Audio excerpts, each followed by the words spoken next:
IFM News. IFM News. IFM News. Lokal. Nakakatulong din ang kalikasan na isang kayamanan, kaya't ating pangalagaan dahil ito'y ating pinagkukunan.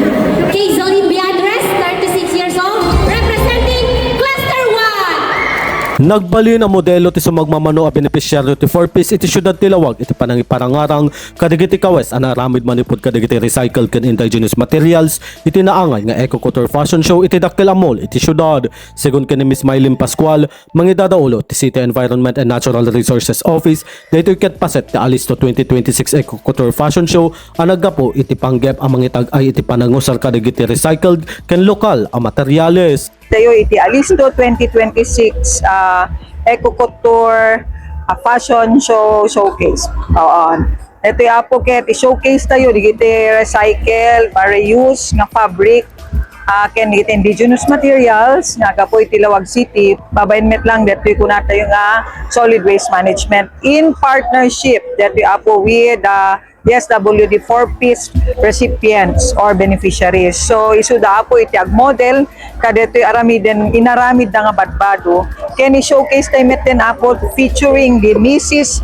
Eco Couture 2026 and Miss Teen Eco Couture 2026. So still this is under the first ever kunata yun ito innovation apo iti Alisto Asenso Progreso ni apo Mayor James Brian Alcid. Mainaay kiti daytoy inbatad ni Miss Pascual anay parangarang met ito okasyon dagiti kandidata ti Mrs. Eco Couture 2026 ken Miss Teen Eco Couture 2026 ang nagkawes kadigiti bado anaramid manipod kadigiti na usarabat bado arena ken dumapay a recyclable materials. Inlawlawag na ababaen iti daytoy a programa maipakita ti kinapateg ti panag-recycle ken mapabileg pa iti panangipatungpal iti solid waste management iti syudad ti Lawag. Digiti products apo nga used clothes kunata yo deti kasla inusar ko tata deti ti katsa nagapuan ti arena detoy.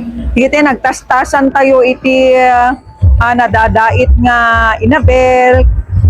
Dito yung amin apo ipakita dahil dito maong nga hanyusul sa Renel. Later on we will see oray siya ma-surprise sakto kasi handa kaya't ngayon pakita no na DJ pada. So ada awards na po, it's empowering Lawag City Government in terms of solid waste management and empowering the people of Lawag through the 4-piece beneficiary DSWD program.